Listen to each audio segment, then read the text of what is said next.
Hey guys, welcome to New Year and back to the videos. I wish you all the best in the upcoming 2021, and we're back in another location where I will be prepping some small stuff because it's close to home. This, which is, as you can see, is an old tool trolley. It has been sitting at my grandmother's place for like 25 years, and we're going to attempt to clean it up a little bit and make it look decent again. So okay, let's go.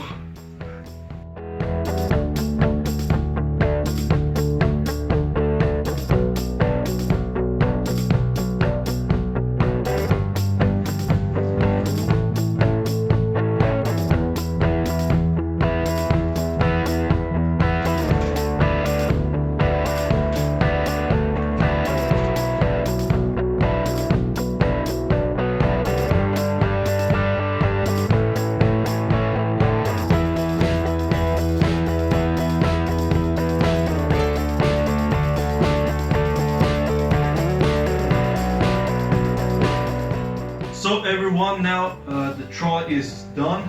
We have put some protective mats in the drawers and stuff like that, so when you put on the tools it doesn't make so much noise, and also it's easier to clean and it looks better.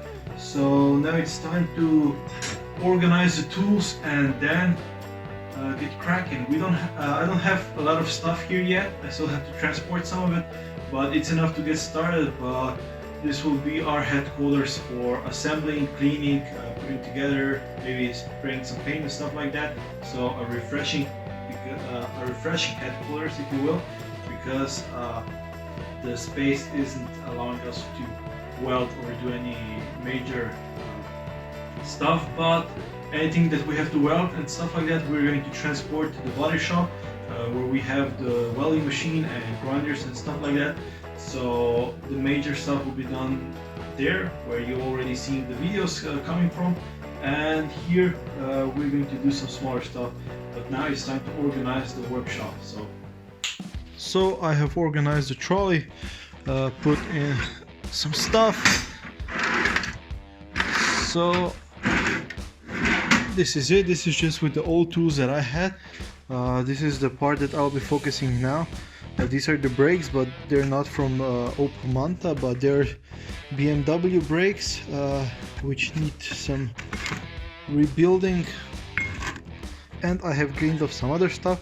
So let's check these ones out and see if these are still useful at all. So I have just searched this product number, and turns out these are actually made by Girling, not from ATE. So this kind of sucks, because if they were from ATE, then I could widen them. You can buy a set of adapters for like 50 euros, and then I can run ventilated disc. But now this option won't work, so we'll have to figure something out. Maybe we can manufacture it or something, I don't know. But we still have something over here, some other stuff, little bigger brakes, but we're going to have to do quite a bit of thinking, googling and measuring with this one. So we'll figure something out.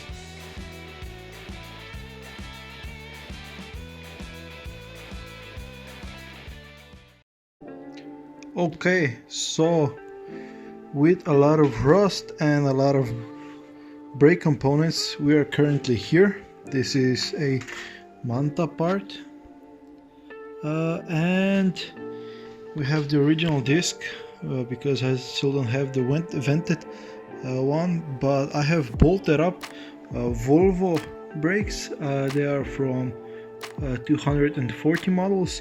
They have 2 inputs, and they actually fit on the hole. However, there are some concerns, since heat shield will have to be modified. Maybe we'll have to run spacers, because as you can see, the caliper comes out of the hub. And another problem is that Volvo brake discs are normally 20 millimeters wide, and the Opel ones are 23, so I don't know if this will work together. This is the Manta brake. As you can see, it's pretty tiny.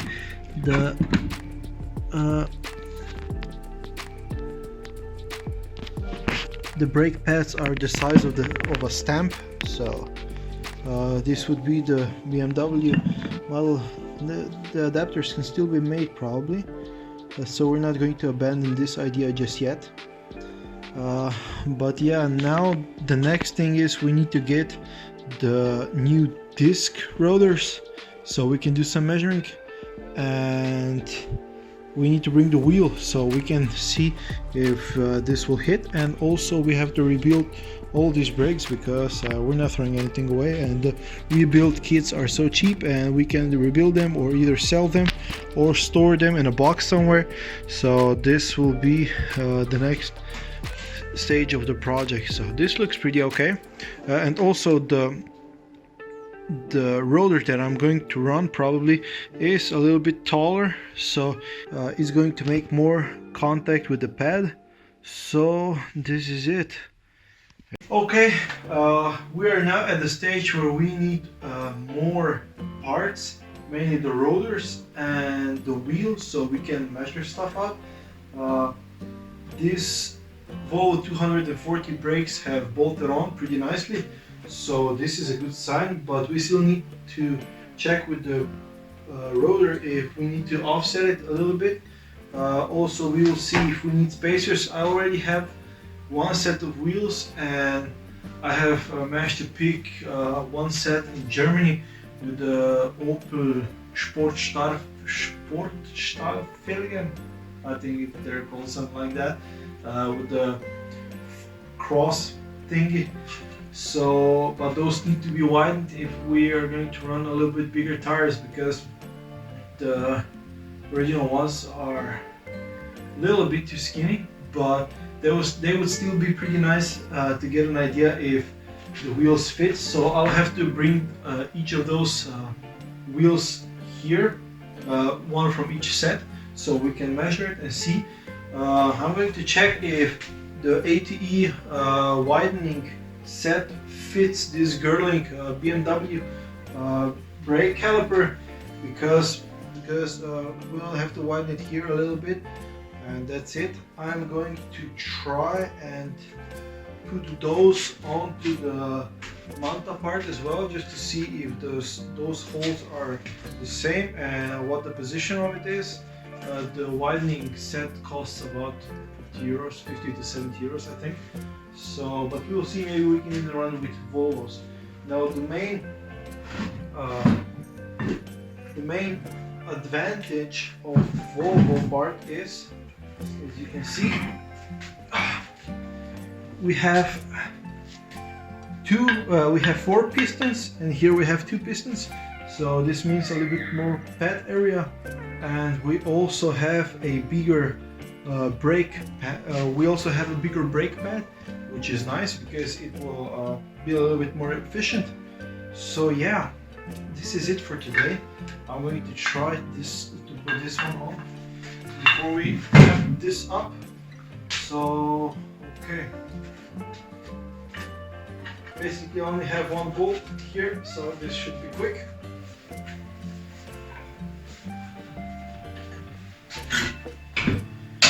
But these Volvo brakes are very heavy, so we'll see. This is that one, and we only actually need to see if this one fits.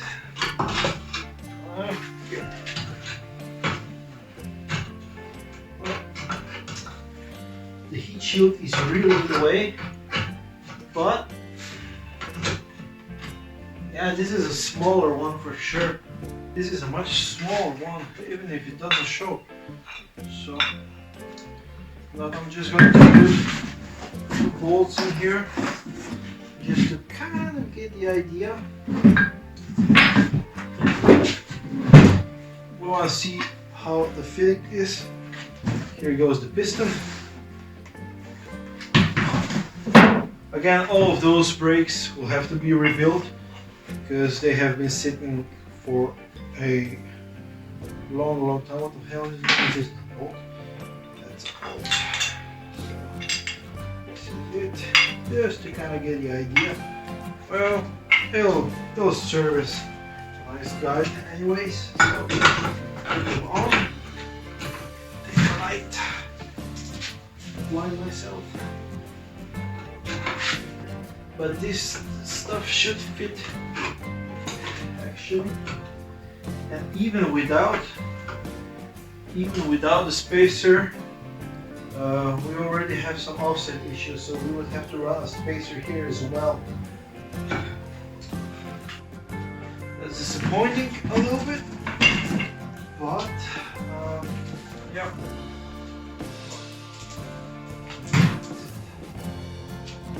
So that's it.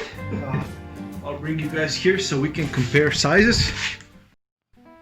So this is how the stuff are. This is the original Manta brake, the little baby Manta brake. This is actually from the ATE manufacturer, as stated here. It has this teeny tiny little it has this small pads, as you can see, really tiny, but it was enough for it. You have to consider what year the car is, and for 50 years ago this is pretty okay. Now these are the Girling ones. These are a little bit bigger than the original Manta brakes, and these are the Volvo ones. As you can see, quite bigger. I think the pad size is probably about twice as much as on the original Manta. Take one out. No. Okay. So this is it, the comparison. We have the Manta one, the E21 or the E10 one, and the Volvo 241. Anyways guys, this is it for today. We now need some parts, mainly the ventilated disc rotor that we'll be using. It's worth mentioning that this one is 238 millimeters in diameter, and we'll probably upgrade to 246 millimeters. Now you can get a widening kit for the original ones, and even the disc brake, so you can run ventilated 238 millimeters in diameter. This setup is available, but if we're already upgrading and we have all those options, then we might consider upgrading to a bigger disc brake that was available on later models. Now the E21, we need to check if we can widen it up a little bit, and for the Volvos, yeah, we need to see if the new disc rotor that is 23 millimeters in diameter can fit in there, because the original one, as stated here, is 20.8 millimeters wide, so that's a constraint for Volvo brakes. Now there are quite a few options available. You have Opel Manta A with a 2.2 liter petrol engine. That setup is supposed to bolt up directly, but they are getting kind of rare and a little bit expensive. But the reason why we're doing this is because well, these are different options, alternatives, and I actually got the E21 brake calipers from a friend because he didn't need them anymore, so that was a nice cheap option just to kind of see if things can fit. And I got Volvo brakes for 30 euros, both calipers and the discs, but okay, the rotors are here only for measuring, so it's not a big deal. So we now need the wheels so we can see if the offset affects it, and if we need to run spacers or the wheel design will prevent the calipers to rub or to hit the wheel. And we need disc rotors for this is actually what we need first, and then we can do some other stuff. The reason why I'm doing this brake stuff is because we need to rebuild those calipers anyways, so might as well put this effort and parts into another caliper. And also it would be nice to run a ventilated caliper for road trips, spirited driving, even perhaps a track day that I would like to visit very much. So I would like the car to be prepared for that, and also just, you know, general safety. It's not that these brakes won't stop you, they will, and they work great if they're rebuilt and stuff like that, but it doesn't hurt if we have a little bit more braking capacities. Now, that's it for today, guys. Thank you so much for joining in. I hope that this year will be even more productive than the last one, and that you are all hanging in there, being safe and being kind to each other. So yeah, we'll continue with the Project Manta, and I hope we'll get to visit the workshop, the body shop, really soon. We have some other interesting stuff here as well. We can start with the seats, with some interior bits. We are going to be doing axles and stuff like that. So a lot more coming up in the near future, I hope. So thank you all for joining me. Thank you for being subscribed and for coming along the way with this project, and see each other in the next video. Bye.